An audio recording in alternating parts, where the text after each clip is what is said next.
gine yemereza ubwawe tawuni ya Nyakabirizi Gisero haza no murimo kwitkurinda abashubuzi babwe n'abantu bamwe babagambiro babere bari mu rukiko rw'abashubuza division ya Nyakabirizi rubeire ahambuga nkuru za division ya Nyakabirizi police station ya Nyakabirizi erukushangwa nabagenda batugerekera assessment bagikorewa to kumanya information erukufayo whatever group a gang of town agents whatever bija bakushanga muri yango tokumanya sente zibakugerekire tokumanya pasente yibakongiyeho nyobo bakanyiha mitwaro mwene banta mitwari 15 kubwizo twatwino rukiko na debut ya RDC twamwereka ngo twinacuza ubucabenjaga hariya bineho group eri kurenga abantu abashitamya ijo kunabireninda bari abakana bababaza mu gatanu barunu baryenjaga hataba abantu no kushora bakazomaduka gabandi bakatimba bakagira ki Mkeduka ya Bashiru tubentugiye omusoro kwishikire abashubuzi bagarikire ba leta nshonga ya Kasasire babereye iro mugu omtawuni ya Nyakabirizi kandi obo bari kushashara sente zayo yenda kubuza mu division yitomu twine muhereza inspector abo kubanya kabitwino profa bwinji inspector otabe twine last time okoshanga na visiting amakagabantu abatireho kogeza aje tumuje mutebekansa kogeza Richard Byarhanga Ormeya wa Bushenyi Shaka Municipality agambira abashubuzi okubanza kwekoramo umurimo ahabikwaterine na Kasasiro konka myenda ngo abantu wanogiro tori yaturayi niyo yabuze iwe nkamukama wekizimbe nkajenereta wo burofa iwe rore yawe ne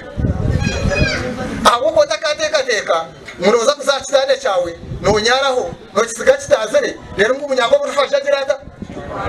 ko biservario byarufu Hortown Crack wa Ishaka Municipality ashoborera abashubuzi ngusente zoine nizo zo kutwaraho ine kushobora ngo habo kube mishoro yabo bakagereka kurgira standard yetown. Now if you operate a business on high street area and that business is a grocery, whether it is a grocery with 50 million or a grocery with 20 million, you will pay the same amount of money. Rukaza kuzarwa kazarwo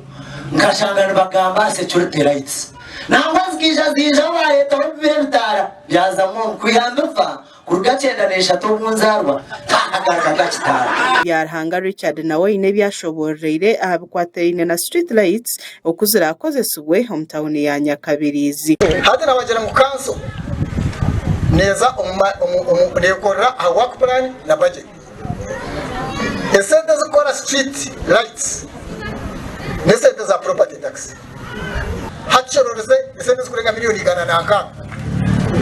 tekano rugera ngo sente zo zikora izagira sta uzarga Byarhanga Richard Dagarikire yagambira abashubuzi ababeire nibetombe itahabwe nguto eziremire gukora ngo nizakorwa nko katabura ruguto ngo nurukorwa kanso bansote gukora ruguto rukuzo mukayo muntu oruguto rutakora bamu bine rukutora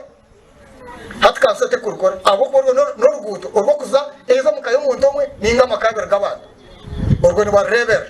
ejo ni burunje bwasi hadi itwe tukora ruguto orumwe by'ubushubuzi orukutwara abantu bingi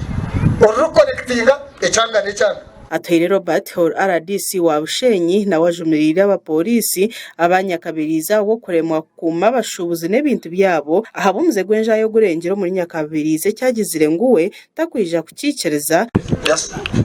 they see you chase them, they run away, even tomorrow same game. We can't run a security like that because people are going to begin suspecting that you are in the same business with them. Gashako Olivia na Asasira wa Sky Television agenshonga omuru Bushenyi.